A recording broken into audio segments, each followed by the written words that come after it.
저는 오늘 본문의 말씀을 가지고 성경적인 부부의 모습 이런 제목으로 하나님 말씀을 증거하도록 하겠습니다. 5월은 가정의 달입니다. 우리는 자녀들이 어떻게 자라야 되는지, 어떻게 자녀를 양육해야 되는지를 지금까지 설교를 했습니다. 그리고 부모를 어떻게 공경해야 되는지도 나누었습니다. 오늘은 이제 부부 간의 관계에 대해서 제가 설교를 하려고 합니다. 가정의 출발은 어디서 출발하느냐? 자녀가 아니에요. 부모도 아닙니다. 가정의 출발은 부부에서 시작됩니다. 하나님께서는 아담과 하와 부부를 먼저 창조하셨습니다. 이 부부 관계 속에서 자녀가 생기면 부모가 생기고 자녀가 생기는 거예요. 따라서 부부의 관계가 가장 중요합니다. 가정에서 부부의 관계가 좋은 관계가 될 때에 자녀 관계, 부모 관계도 바르게 된다는 거예요. 저는 오늘 본문 속에서 부부의 성경적인 모습을 살펴보려고 합니다. 첫 번째, 아담의 모습입니다. 창세기 2장 23절을 제가 읽도록 하겠습니다. 아담이 이르되 이는 내 뼈 중에 뼈요 살 중에 살이라. 이것을 남자에게서 취하였은즉 여자라 부르리라 하니라. 오늘 본문의 배경은 하나님께서 6일 동안 천지를 창조하시지요. 창조하시고 제일 마지막으로 인간을 만드십니다. 아담을 짓죠.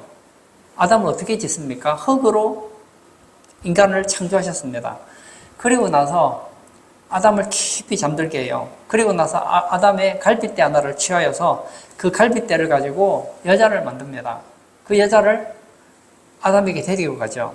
아담이 그 여자를 봅니다. 보고 첫눈에 반합니다. 그리고 이렇게 얘기하죠. 아담이 이르되 이는 내 뼈 중에 뼈요 살 중에 살이라. 인간의 몸이 있습니다. 내 몸에 뼈가 있습니다. 몸에 뼈가 많지요. 뼈가 없으면 살 수가 없지요. 몸에 살이 많잖아요. 저도 이 살이 없다고 생각하면 어떻게 살겠습니까? 뼈 중에 뼈요 살 중에 살이라는 것은 그만큼 소중하다는 것이죠. 뿐만 아니라 내 뼈입니다. 내 살입니다. 내 뼈요 내 살이라는 건 내 것이라는 거잖아요. 다시 말하면 아담은 이 여인을 보고 뭐라고 얘기합니까? 당신은 내게 너무나 소중한 존재입니다. 당신은 나입니다. 당신은 바로 나 자체입니다. 그렇게 고백했다는 거예요.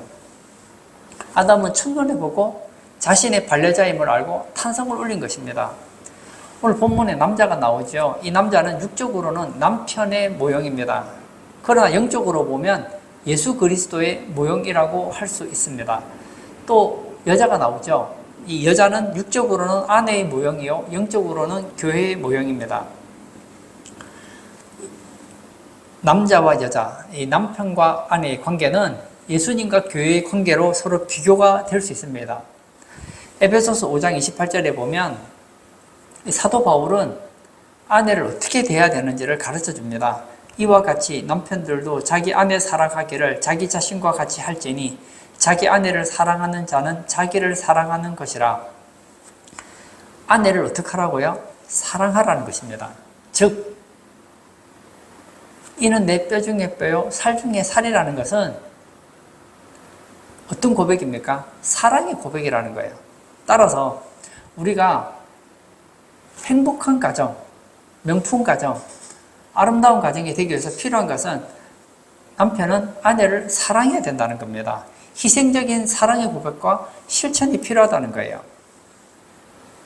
좋은 가정이 되려면 남편은 아내를 사랑해야 됩니다. 에베소서 5장 25절에도 이런 말이 있죠. 남편들아 아내 사랑하기를 그리스도께서 교회를 사랑하시고 그 교회를 위하여 자신을 주심같이 하라. 남편은 아내를 사랑해야 됩니다. 그럼 어느 정도 사랑하면 될까요? 그 내용을 바로 예수님에게 대조해서 가르쳐주고 있습니다. 그리스도께서 교회를 사랑하시고 교회를 위하여 자신을 주심같이 남편은 아내를 사랑해야 된다는 겁니다. 남편에게 아내가 있다면 예수님에게도 아내가 있습니다. 예수님이 신랑이라면 교회는 신부이죠. 예수님께서는 신부된 교회를 위해서 어떻게 하셨습니까? 십자가에서 처참하게 죽임을 당하셨습니다. 수치를 당하고 모욕을 당하고 고통을 당하셨습니다. 왜 그럴까요? 아내된 교회를 위해서 당하신 것이라는 것이죠.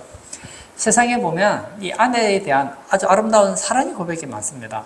셰익스피어는 아내를 이렇게 표현합니다. 그대는 나의 태양. 괴테는 그대는 나의 장미꽃. 아담은 뭐라고 고백합니까? 이는 내 뼈 중에 뼈요, 살 중에 살이라. 참 멋진 사랑의 고백들이죠. 저는 우리 남편분들에게 얘기하고 싶어요. 남자들에게 얘기하고 싶습니다. 여러분은 아내를 어떻게 고백하고 싶습니까? 당신은 뜨거운 나의 태양. 그대는 나의 장미꽃. 당신은 나의 뼈 중에 뼈요, 살 중에 살이라. 아가서에 보면 이 솔로몬이 술람미 여인에 대해서 여러 가지 사랑을 표현하는 내용들이 있거든요. 좀 그런 표현들을 보면서 한번 자기 나름대로 이런 사랑의 표현을 좀 만들어 보았으면 좋을 것 같아요. 남편이 아내를 사랑한다는 것은 무엇을 말할까요? 희생적인 사랑을 의미합니다. 남편은 아내를 사랑하되 입으로만 사랑하면 안 돼요. 땀 흘려 일하고 자기의 생명과 같이 사랑해야 된다는 겁니다. 에베소서 5장 28절에 이와 같이 남편들도 자기 아내 사랑하기를 자기 자신과 같이 할지니 자기 아내를 사랑하는 자는 자기를 사랑하는 것이라. 아내를 사랑하는 것이 자기를 사랑하는 거래요. 제게 아내가 있습니다. 제가 아내를 사랑하는 것이 저를 사랑한다는 것은 무슨 말일까요? 일심동체라는 얘기 아니겠습니까? 고로 아내를 대할 때 다른 여자라고 생각하면 안 돼요. 이 여자는 나다. 이 여자를 사랑하는 것은 나를 사랑하는 것이다. 그런 마음을 가져야 된다는 거예요. 아내의 아픔은 나의 아픔이요. 아내의 고독은 나의 고독이요. 아내의 질병은 나의 질병이 되어야 합니다. 남자는 언제 행복합니까? 아내를 사랑할 때 행복해요. 언제 불행할까요? 아내를 사랑하지 못할 때 불행하다는 거예요. 처음에 연애를 할 때 한번 생각해 보세요. 할 때는 젊었잖아요. 아내도 20대, 30대 아주 젊은 남녀가 만났어요. 예뻐요. 젊어요. 근데 이제 결혼 생활을 살다 보니까 점점 얼굴이 늙어갑니다. 살이 찝니다. 그리고 젊을 때처럼 그렇게 매력도 없어요. 옆을 돌아보니까 다른 여자는 내 아내보다 더 예쁜 것 같아요. 내 아내는 왠지 못나 보여요. 옆에 보니까 다른 여자는 날씬해요. 근데 내 아내는 뚱뚱해요. 또 다른 여자를 보니까 굉장히 매력적이고 애교가 많아요. 근데 내 아내는 매력도 없고 애교도 없는 것 같아요. 그렇게 생각하면 불행해진다는 거예요. 여러분 보십시오. 지금 전 세계 인구가 얼마나 되는지 모르겠는데 한 7, 80억 된다고 한번 쳐볼게요. 인구가 한 7, 80억 된다고 하면 그 7, 80억이 얼마나 많은 여자들이 있고 남자들이 있겠습니까? 그 중에 내 아내는 한 명입니다. 한 명.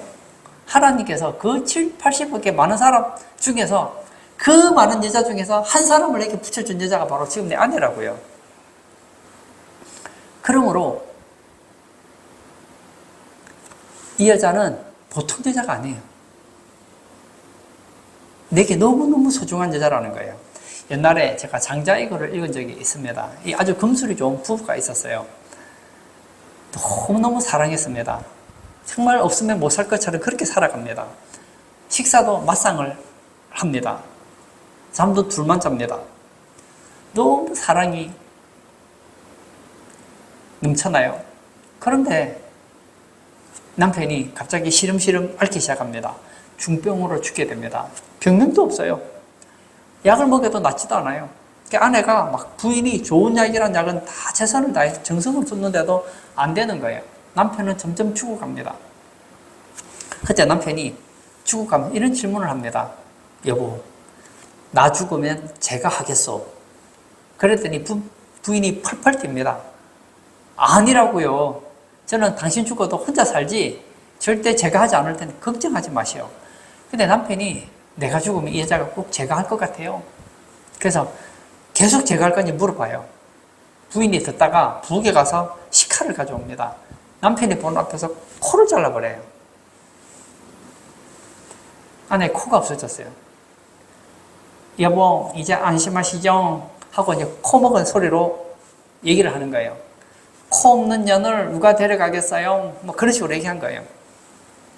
아, 이 여자가 정말 나를 사랑하는구나 생각해서 그런지는 모르겠지만 점점 몸이 좋아졌어요. 건강해졌어요. 그런데 몸이 건강해지고 나니까 아내가 보기가 싫어진 거예요. 왜냐하면 식사하려고 맞상을 보고 보니까 아내가 코가 없는 거예요. 콧구멍이 훤히 들여다 보이는 거예요. 코 먹은 목소리로 여보 밥 드세요 하는데 도저히 보고 싶지가 않은 거예요. 다른 여자를 봤더니 코가 있는데 자기 안에는 코가 없는 거예요. 아, 내가 이 코 없는 여자랑 어떻게 살겠나 싶어서 그때부터 아내를 구박하기 시작한 겁니다.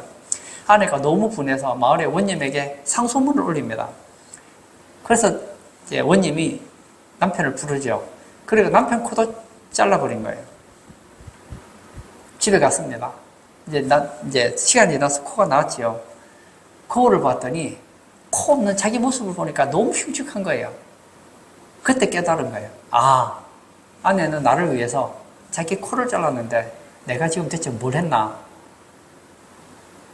아내는 나를 위해서 멀쩡한 자기 코를 잘랐는데 나는 코 있는 다른 여자를 보고 마음을 뺏겼으니 내가 정말 못했구나. 그래서 아내에게 사과를 했다는 거예요. 그리고 나 다시 봤더니 아내처럼 예쁜 여자가 없더라는 거예요. 그래서 천생연분으로 잘 살았다고 합니다. 사랑하는 남편들이요, 아내가 얼마나 고생한 줄 아십니까? 남편을 위해서 얼마나 수고합니까? 오늘 저는 우리 성도님들에게 얘기하고 싶어요. 남편들이요, 오늘 이 고백을 잊지 마세요. 내 아내는 누구입니까? 내 뼈 중에 뼈요, 살 중에 살입니다. 아내를 사랑하는 것이 나를 사랑하는 거예요. 아내를 사랑하는 것이 행복한 가정이 되는 거예요. 내가 아내를 사랑하지 않으면 그 가정은 깨어진다는 겁니다. 두 번째, 하와의 모습입니다. 창세기 2장 18절을 또 보도록 하겠습니다. 여호와 하나님이 이르시되 사람이 혼자 사는 것이 좋지 아니하니 내가 그를 위하여 돕는 배필을 지으리라 하시니라. 하나님께서는 여섯째 날 천지를 창조하시죠. 해도 만드시고 달도 만들고 별, 동식물을 창조하시고 마지막 여섯째 날 사람을 만들었어요. 아담을 만드시죠. 아담을 창조하시고 나서 처음에 아담이 혼자 살았어요. 그런데 하나님께서 아담이 혼자 있는 것을 보니까 좋지가 않은 거예요. 그래서 여자를 만드셨습니다. 그리고 오늘 성경에 무엇이라고 얘기하고 있습니까? 여호와 하나님이 이르시되 사람이 혼자 사는 것이 좋지 아니하니 내가 그를 위하여 돕는 배필을 지으리라 하시니라. 아내는 어떤 존재입니까? 돕는 배필이라는 거예요. 여러분, 창조에는 목적이 있습니다. 이 마이크가 있죠? 이 마이크의 목적은 뭐죠? 소리를 내는 것입니다. 제가 안경을 쓰고 있는데요. 안경의 목적은 무엇입니까? 사물을 똑바로 보게 하는 목적이 있잖아요. 이 귀가 나쁘신 분들은 보청기를 끼죠. 보청기는 왜 낍니까? 소리를 잘 들리게 하는 거 아닙니까? 그러면 하나님께서 여자를 만든 목적은 무엇일까요? 아내를 만든 목적은 무엇일까요? 저는 세상 사람들이 무슨 말을 하는지는 저는 말하고 싶지 않아요. 하나님께서 아담에게 여자를 만들어준 목적이 있습니다. 아내를 준 목적이 있습니다. 돕는 배필이 되게 하기 위해서 창조했다는 거예요. 여기서 돕는 배필이라는 히브리어는 조력자, 반려자를 뜻합니다. 이것은 인격적인 차등의 의미가 아닙니다. 기능적인 의미라는 거예요. 부부가 아름다운 가정, 행복한 가정을 위해서는 아내는 남편을 돕는다는 목적을 기억해야 된다는 것입니다. 사랑하는 아내분들이요, 여러분들은 남편에게 어떤 존재라고 생각하십니까? 나는 남편을 돕는 배필이다. 그 사상을 가져야지 좋은 가정이 돼요. 행복한 가정이 됩니다. 요즘에는 남녀 평등 사상이 팽만합니다. 여러분, 제가 볼 때 오늘날 많은 가정이 깨어집니다. 여기에는 무서운 사탄의 사상이 있습니다. 그 사상 중에 하나가 뭔지 아십니까? 여권 신장입니다. 여성의 목소리가 커집니다. 저는 요즘 돌아가는 걸 보면 옛날하고 참 세상이 많이 달라졌다는 걸 느껴요. 제 시대를 말하는 게 아니에요. 옛날을 말하는 거예요. 옛날에는 남자들이 힘이 있었잖아요. 그래 아내들을 얼마나 힘들게 하고 괴롭혔는지 모릅니다. 남자들이 참 못 듣죠. 요즘에는 또 바뀌어가는 것 같아요. 여자들의 그 목소리가 점점 커지면서 남자들이 주눅 들어가고 있는 그런 모습을 보게 됩니다. 운동을 봐도요, 예전에는 운동하면 거의 남자들이 다 했어요. 예를 들어서 이 권투, 복싱 같은 경우도 반바지 입고 남자들이 했잖아요. 요즘 여자들도 옷 입고 운동을 하잖아요. 온갖 운동을 다 합니다.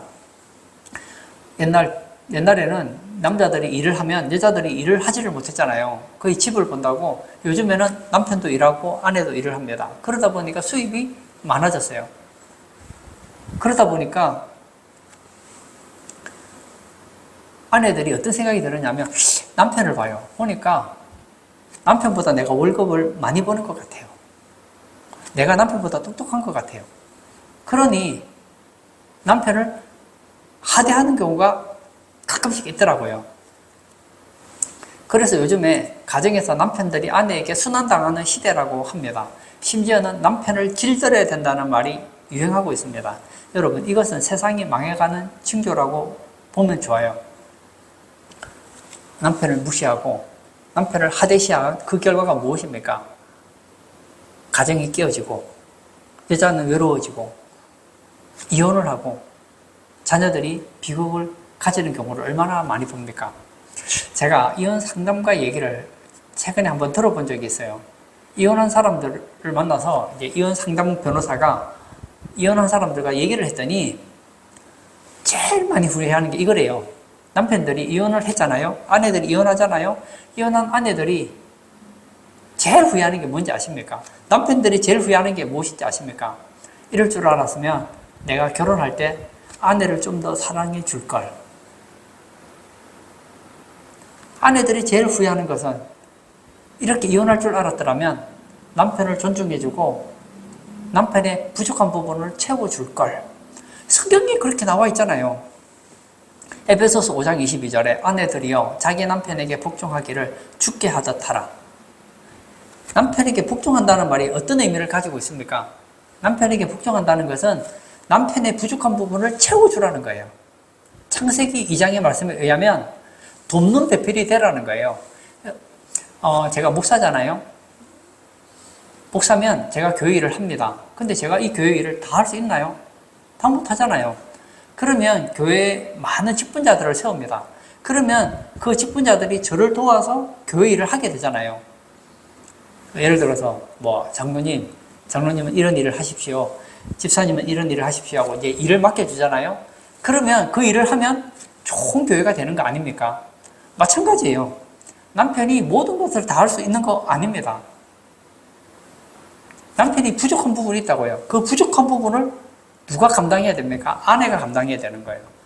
왜 내가 남편의 부족한 부분을 도와야 됩니까? 왜 내가 돕는 배필이 되어야 합니까? 하고 묻는다면 그 가정은 깨어진다는 거예요. 그리고 돕는 배필이 된다는 것은 아내가 부족하다는 걸 의미하지 않습니다. 제가 보니까요. 남자들은 어떻게 생각하는지 모르겠지만 제가 보면 대체로 보면 남자보다 여자들이 똑똑한 것 같아요. 여러분, 돕는다는 말이 어떤 의미를 가지고 있는지 아세요? 여러분, 내가 도움이 필요하면요, 나보다 똑똑한 사람의 도움을 받지 나보다 모자란 사람의 도움을 받지는 않잖아요. 예를 들어 제가 수학 문제를 푸는데 수학 문제를 못 풀어요. 그러면 그 수학 문제를 도와줄 수 있는 사람은 누구일까요? 저보다 수학 못하는 사람이 제 수학 풀지 못하는 문제를 도와줄 수는 없잖아요. 누가 도와줄 수 있습니까? 저보다 똑똑한 사람이 도와줄 수 있는 거 아니겠어요? 마찬가지입니다. 여기 돕는다는 이 단어를 시작해서 아주 잘 사용해준 대상이 있습니다. 누구에게 이 단어가 사용되었느냐 하면 성경님께 이 단어가 사용됩니다. 성경님을 가리켜서 보혜사라 그럽니다. 보혜사. 보혜사가 무슨 뜻일까요? 곁에서 돕는다 이런 뜻을 가지고 있거든요. 곁에서 돕는 분, 그게 보혜사예요. 성경님 우리 곁에서 우리를 도와주세요. 우리의 약한 부분을 채워주세요. 우리가 기도를 못하면 기도를 잘하도록 도와주시고, 성경이 생각나지 않으면 말씀을 깨닫게 해주시고, 잘못된 길을 갈 때 바른 길을 가도록 우리를 도와주시는 분이 바로 성령님 아닙니까? 그 성령님이 누구시죠? 보혜사, 파라클레토스라고 하지요. 아내는 누구입니까? 남편의 파라클레토스예요. 보혜사예요. 곁에서 돕는 배필이라니까요. 하나님께서 여러분을 왜 똑똑하게 만드셨을까요? 아내분들이요. 여러분들을 하나님께서 왜 잘나게 만드셨을까요? 그 이유는 여러분의 남편이 부족하기 때문입니다. 어떤 아내는 그러죠. 나는 나보다 똑똑한 남편을 만나고 싶어. 죄송하지만 그런 남편은 없다니까요. 성경이 말하잖아요. 아담을 위해서 여자를 만들었습니다. 그 여자는 누구입니까? 돕는 배필이에요. 남자가 돕는 배필이 필요 없으면 여자는 필요가 없는 거예요. 사실은. 우리가 볼 때 완벽한 남자 있지요. 그 완벽한 남자가 완벽하지가 않습니다. 배우자의 눈으로 보면요. 항상 부족해요. 부족한 부분이 보인다니까요. 왜 보일까요? 하나님께서 그 부족한 부분을 도와주라고. 행복한 가정은 어떤 가정일까요? 아내의 눈으로 보면 남편의 부족한 부분이 보여요. 왜 보일까요? 하나님께서 남편의 부족한 부분을 도우라는 거죠. 에베소서 표현대로 하면 남편에게 복종하는 것이요. 창세기 2장의 표현대로 하면 돕는 배필이 되는 거예요. 아내가 남편을 도우면 그 가정은 행복한 가정이 됩니다. 저는 우리 성도님들이 남편은 아내를 사랑하고 아내는 남편을 돕는 배필이 되기를 축복합니다. 탈무드에 보면 이런 이야기가 있습니다. 사랑하는 내 딸아, 만일 내가 남편을 왕처럼 존경한다면 그는 너를 여왕처럼 대우할 것이다. 그러나 내가 그를 노예처럼 취급한다면 남편도 너를 하녀처럼 생각할 것이다. 만일 내가 자존심을 너무 세워 그에게 봉사하기를 싫어한다면 그는 힘으로 너를 하녀로 만들어 버릴 것이다. 그러나 항상 마음을 다하여 남편의 소지품을 소중히 다룬다면 남편은 너의 머리에 왕관을 씌워줄 것이다. 오늘 예배 참석하신 사랑하는 성도님, 나는 남녀가 평등하다고 저는 믿지 않습니다. 왜냐하면 남편이 잘하는 게 있고 아내가 잘하는 게 있어요. 똑같지 않다니까요. 쌍둥이도요, 똑같지 않더라고요. 평등하지 않더라고요. 제가 예전에 중학교 다닐 때 쌍둥이 형제가 있었어요. 그럼 똑같은 엄마 배에서 태어났고 생긴 것도 똑같아요. 쌍둥이인데도 약간씩 얼굴에 차이는 있더라고요. 그런데 하나는 쌍둥이인데도 불구하고 굉장히 외향적 인간관계를 잘해요. 하나는 좀 소심하더라고요. 하나는 외향적인 애는 운동을 굉장히 잘했습니다. 그런데 쌍둥이인데 걔는 그림을 잘 그려요. 똑같습니까? 다르잖아요. 쌍둥이지만 하나는 외향적이고 운동하고 이런 쪽을 잘하는 능력이 있는가 하면 한쪽은 좀 소심하지만 그림을 잘 그리고 섬세한 부분이 있더라고요. 남자들끼리도 똑같습니까? 다 달라요. 천인천색입니다. 전 세계에 수많은 인구가 있지만 똑같은 성격, 똑같은 기질, 똑같은 능력을 가진 사람은 하나도 없습니다. 평등하지가 않다니까요. 어떤 사람은 머리가 좋은 사람이 있는가 하면 어떤 사람은 체력이 좋은 사람이 있어요. 어떤 사람은 인간관계를 잘하는 사람이 있는가 하면 어떤 사람은 글을 잘 쓰는 사람이 있어요. 각각 재능이 다르고 능력이 다르고 다 다르다니까요. 우리는 평등하다. 물론 사회법으로서는 우리가 평등하게 서로를 인정해줘야죠. 아내도 존중하고 남편도 존중 여겨야 되죠. 그러나 기능적으로 볼 때는 똑같지 않다는 거예요. 더군다나 남편의 눈으로 볼 때 세상을 보는 눈과 아내의 눈으로 남편을 보는 눈은 완전히 달라요. 창세기 3장 16절에 이런 말씀이 있죠. 또 여자에게 이르시되 내가 내게 임신하는 고통을 크게 더하리니 내가 수고하고 자식을 낳을 것이며 너는 남편을 원하고 남편은 너를 다스릴 것이니라 하시고, 여기 보면 남자가 할 수 없는 것이 몇 가지 나오는데 그 중에 한 가지가 뭐죠? 자식을 낳을 것이며, 자식은 남자는 절대 못 놓습니다. 아무리 똑똑한 남자도요, 자식을 낳을 수는 없어요. 자녀를 낳을 수 있는 거는 아내밖에 없어요. 그러므로 여러분, 남편과 나를 차별하지 마시기를 바랍니다. 구분하시기를 바랍니다. 저는 오늘 여러분들에게 두 가지 이야기를 드렸습니다. 첫 번째, 남편은 아내를 사랑해야 됩니다. 아내는 사랑을 받을 때 행복합니다. 남편은 언제 행복할까요? 자신의 부족한 부분을 아내가 도와줄 때 행복합니다. 그리고 남자는 아내를 사랑할 때 행복해요. 여자는 언제 행복합니까? 남편의 부족한 부분을 도울 때 행복하다는 거예요. 여러분, 세상 말을 듣지 마세요. 성경 말씀을 들으세요. 저는 우리 성도님들이 성경적인 가정이 되기를 바랍니다. 세상에서 무슨 말을 해도 성경과 틀리면 틀린 거예요. 저는 행복한 가정이 되는 가장 좋은 방법은 전 두 가지라고 믿어요. 첫 번째는 남편은 아내를 사랑하는 거예요. 아내는 남편이 부족하지만 무시하지 않고 남편의 그 부족한 부분을 나는 채워주는 돕는 배필이다. 그런 마음으로 생활하면 행복한 가정이 된다는 거예요. 세 번째, 아담과 하와의 만남 이유를 보겠습니다. 창세기 2장 24절입니다. 이러므로 남자가 부모를 떠나 그의 아내와 합하여 둘이 한 몸을 이룰지로다. 아담과 하와가 만났어요. 하나님이 짝지어 주셨습니다. 부부는 어떻게 됩니까? 하나님이 짝을 지어주면 부부가 되는 거예요. 이제 한 몸이 되었습니다. 그런데 이 두 사람이 벌거벗었으나 부끄러워하지 않았다고 얘기하고 있습니다. 창세기 2장 25절도 한번 읽어볼까요? 아담과 그의 아내 두 사람이 벌거벗었으나 부끄러워하지 아니하니라. 오늘 본문에 나와 있는 이 합하여라는 것은 결혼을 의미합니다. 둘이 한 몸이 된다는 것은 육체적으로 한 몸이 되고 신앙적으로 한 몸이 되는 것을 의미합니다. 즉 결혼하면 부부는 육체적으로나 신앙적으로 한 몸이 되어야 할 것을 가르쳐주고 있다는 거예요. 이 가족관계 보면 이 천수가 참 재미있어요. 부모와 자녀와의 관계는 어떤 관계입니까? 일촌이지요. 형제지간에는 이촌. 부부관계는 어떤 관계죠? 무촌입니다. 아무 관계가 없는 거예요. 그러면서도 한 몸입니다. 둘인데 하나예요. 참 신비입니다. 부부는 어떻게 살아야 됩니까? 백년해로 해야 됩니다. 이 백년해로라는 단어는 중국의 가장 오래된 시집인 시경에서 나온 말입니다. 이 말의 뜻은 살아서 같이 늙어가고 죽어서도 같이 한 무덤에 묻히자는 말을 의미한다고 합니다. 우리는 어떤 마음을 가져야 될까요? 특별한 일이 없으면 한 몸이 되어야 합니다. 함께 살아야 돼요.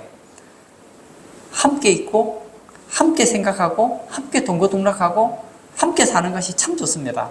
그런 의미에서 저는 부부가 각방을 쓰는 것을 저는 별로 좋아하지 않습니다. 뭐 어떤 사정이 있어서 한 방에서 잘 수 없으면 한 집에서라도 사는 게 좋아요. 저는 가끔씩 TV에 보면 이 기러기 아빠가 나오잖아요. 이 아버지가 딸을 너무 좋아해요.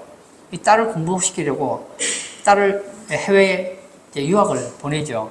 근데 아이가 어리니까 혼자 보낼 수가 없잖아요. 그럼 어떻게 하죠? 자기 아내도 같이 갑니다. 그러면 몇 년 동안 이제 별거남이 되는 것이죠. 남편은 한국에서 돈을 벌어서 보내줍니다. 그런데 제가 보니까요, 이해는 하지만 그렇게 행복해 보이지 않더라고요. 좋아 보이지 않더라고요. 제가 아는 한 목사님이 계세요. 이 목사님이 미국에 유학을 가게 되었습니다. 그래서 비자를 신청했는데 자기가 학생 비자가 나왔어요. 그런데 가족 비자가 나오지 않은 겁니다. 이제 갈등이 되죠. 혼자 유학을 가야 되냐? 아니면 가족이 같이 가야 되냐? 그래서 기도했답니다. 하나님, 만약 제게 선택권이 주어진다면 제게 가족 비자를 받을 수 있도록 허락해 주십시오. 저는 유학을 가고 싶지만 만약 가족 비자가 나오지 않으면 유학을 포기하겠습니다. 그랬다는 거예요. 저는 참 그게 보기 좋더라고요. 여러분, 부부는 할 수 있으면 같이 있는 게 좋아요. 부부싸움 하더라도 같이 있어야지 화해를 하죠. 몸이 떠나면 마음도 떠나는 거예요. 어떤 한 목사님은 붕해를 다니면 아내를 꼭 데리고 다닌다고 그래요. 왜냐하면 아내가 없는 동안에 무슨 일이 일어날지 모르겠다는 거예요. 그래서 늘 아내와 같이 있으면 너무너무 좋다는 거예요. 하나가 된다는 것은 육체적으로 하나가 되는 것을 의미합니다. 뿐만 아니라 신앙적으로도 하나가 되어야 된다는 거예요. 무슨 얘기일까요? 신앙적으로도 하나가 되어서 같이 자라나가야 된다는 거예요. 같이 교회 생활하고 같이 봉사하고 각종 예배를 통해서 신앙이 한 방향으로 한 몸이 되어야 된다는 거예요. 제가 보면 대체로 제가 어릴 때부터 교회 생활했고 또 제가 중고등부, 청년부, 장년부들을 가르쳐 봤잖아요. 가르치면서 제가 본 게 있습니다. 아니면 좋겠지만 예외도 있긴 있더라고요. 있지만 대체로 보면 남자하고 여자하고 비교해 보면요. 여자들이 남자보다 신앙심이 좋아요. 신앙이 좋은 것 같아요. 제가 볼 때는 그렇게 보이더라고요. 그 결혼을 했어요. 아내는 신앙이 좋아요. 남편은 신앙이 좀 약해요. 그럼 어떻게 해야 될까요? 아내는 어떤 존재라고요? 돕는 배필이라고 했잖아요. 그럼 남편의 신앙이 약하면 남편의 신앙을 올리기 위해서 노력해야 된다는 거예요. 그래서 신앙이 하나가 되도록, 같은 수준이 되도록 하는 것이 굉장히 필요합니다. 어떤 교회에서는 그런데요, 가정예배를 드리는데 아내가 가정예배를 인도하지 못하고 꼭 남편이 인도하게 한다는 거예요. 제가 그 마음이 이해가 되더라고요. 보통 보면요, 성경도 아내가 많이 알아요. 신앙도 아내가 좋아요. 기도도 아내가 잘해요. 그리고 성경 공부 인도도 아내가 잘해요. 그러면 누가 인도해야 될까요? 상식적으로 아내가 인도하는 게 맞지요. 근데 왜 그 교회에서는 남편을 머리로 세울까요? 그 이유는 아내로 하여금 남편의 신앙이 자라도록 옆에서 도우라는 거예요. 그러니까 남편이 안 하려고 그러죠. 처음에는 난 성경도 모르고 나 기도도 잘 못하는데 내가 무슨 가정예배를 인도해. 저는 당신이 하는 축복 기도를 받고 싶어요. 당신이 가정예배를 인도하면 나는 너무너무 행복할 것 같아요. 그러면서 기회를 준다는 거예요. 그러면 남편이 가정예배를 인도하려면 준비를 해야 될 거 아니에요. 대표기도 하려면 뭐라도 준비를 해야 될 거 아닙니까? 저도 우리 가정예배를 드리잖아요. 드리면 무슨 얘기라도 하려면 준비를 해야 될 거 아니에요. 아무 생각 없이 가정예배를 드릴 수는 없잖아요. 그리고 아내를 축복하면 그냥 하는 거 아니잖아요. 정말 하나님이 내 아내를 축복하기를 원하는 마음으로, 복 주시기를 원하는 마음으로 기도하잖아요. 그렇게 하다 보니까 어떻게 하죠? 점점 신앙이 자라나는 거예요. 반대로 남편이 신앙이 좋아요. 근데 아내가 좀 신앙이 어려요. 그럼 어떻게 합니까? 내가 아내의 돕는 배필이 되어서 아내의 신앙을 올리는 거예요. 정확하게 말하면 남편은 아내를 돕고 아내는 남편을 돕는 거, 이거 너무너무 중요합니다. 제가 살아보니까, 그리고 주변의 얘기를 들어보면 예외도 있지만 대체로 보면 남자보다는 여자가 말이 많아요. 아내가 나를 봐요. 보면은 부족한 부분이 많은 거예요. 그 아내는 도와주고 싶어서 자꾸 잔소리 하는 거예요. 그 잔소리 할 때, 아내가 지금 돕는 배필로서 나를 지금 도와주려고 하는구나 생각하고 그냥 들어줘야 된다는 거예요. 또 듣기 싫은 소리 해도 그냥 한 귀로 듣고 흘릴 수 있는 여유가 있어야 된다는 거예요. 그뿐만이 아닙니다. 하나님은 아내를 돕는 배필로 주셨기 때문에 돕는다는 것은 부족한 부분을 돕는 거 아니에요. 남편을 보면 아내가 볼 때 부족한 부분이 너무너무 잘 보이는 거예요. 그래서 그 부족한 부분을 고쳐주려고 막 눈에 불꽃 같은 눈으로 쳐다보는 경우가 많거든요. 그렇게 하지 마시고, 인간은 다 죄인 아닙니까? 다 부족하지 않습니까? 남편을 돕는 거는 참 좋지만 지혜롭게 한쪽 눈을 좀 감으시고, 남편이 10가지 잘못하면 한 9가지 정도는 눈을 좀 감으시고 못 보는 것처럼 하고 넘어도 가주시고 알아도 모르는 척도 해주시고 조금씩 도와주는 것 얼마나 좋습니까? 그러면 좋은 가정이 된다는 거예요. 저는 결혼을 하면서 느낀 것이 있었어요. 제가 결혼할 때 나는 결혼하면 진짜 아내한테 잘할 거다. 우리는 평생에 부부싸움 안 할 거야. 그런 생각을 했어요. 그런데 제가 결혼을 한 번도 해본 적이 없었잖아요. 처음 해봤잖아요. 아내랑 저랑 성격이 다르니까, 관점이 다르니까, 시각 차이도 있고, 그리고 표현하는 방식도 다르니까 아내는 저 때문에 힘들고 저는 아내 때문에 힘들 때가 있더라고요. 그렇게 수십 년을 살고 나니까 이제는 좀 맞아지는 것 같아요. 다시 신혼 때로 돌아간다면 지금보다는 훨씬 잘할 수 있을 것 같아요. 그런데 여러분, 인생은 한 번밖에 없잖아요. 내가 아내와 10년을 살았다는 것은 무엇을 말을 할까요? 이제 아내와 헤어질 날이 10년 다가왔다는 거예요. 내가 아내와 30년을 살았다는 것은 아내와 헤어질 시간이 30년 가까워졌다는 거예요. 이제 여러분들이 아내를 사랑할 시간이 얼마 없습니다. 남편을 돕을 수 있는 돕는 배필이 될 시간이 얼마 남지 않았어요. 남편과 함께 할 시간이 얼마 남지 않았다는 거예요. 마태복음 19장 6절에 이런 말씀이 있습니다. 그런즉 이제 둘이 아니요 한 몸이니 그러므로 하나님이 짝지어 주신 것을 사람이 나누지 못할지니라 하시니, 하나님께서는 말씀하십니다. 결혼은 하나님이 짝지어 주신 것이다. 둘이 아니다. 두 사람이 결혼했지만 한 몸이다. 그러므로 나누지 못할지니라. 그런데 우리 주변을 보세요. 얼마나 이혼을 많이 합니까? 가슴이 아파요. 결혼할 때는 너무너무 사랑해서 결혼한 거 아닙니까? 근데 왜 이혼할까요? 성경적인 부부의 모습을 모르기 때문입니다. 결론을 짓고자 합니다. 행복한 가정 되고 싶으십니까? 그러면 부부간에 세 가지는 꼭 좀 기억하셨으면 좋겠어요. 첫 번째, 남편은 아내를 볼 때에 이 여자는 세상에서 내게 가장 좋은 여자다. 오늘 성경 표현대로 하면 이는 내 뼈 중에 뼈요 살 중에 살이로다.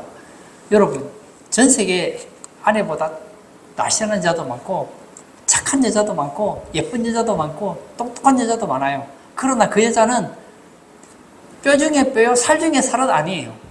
여러분에게 뼈 중에 뼈요 살 중에 살은 여러분 아내밖에 없다는 걸 기억하시기를 바랍니다. 여러분이 마음껏 사랑해도 될 대상은 여러분 아내밖에 없는 거예요. 그리고 아내들에게 얘기하고 싶습니다. 여러분은 남편의 돕는 배필이 되십시오.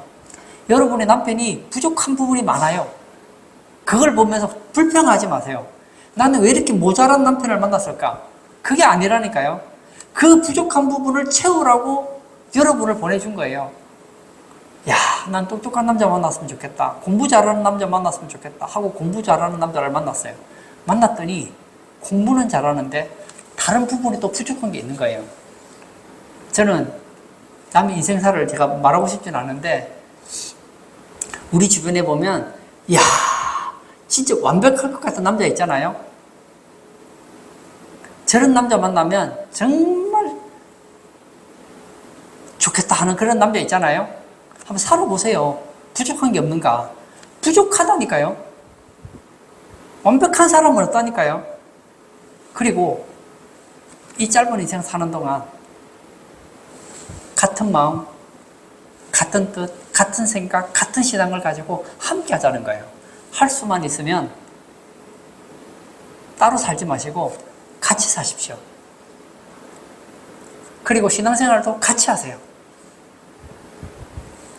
그래야 해서 정말 명품 가정, 행복한 부부가 되시기를 주의 이름으로 축복합니다. 이 시간 한번 같이 기도하기를 원합니다. 예수님께서는 시몬 베드로에게 이렇게 질문하시죠. 요한의 아들 시몬아, 내가 나를 사랑하느냐 물으셨습니다.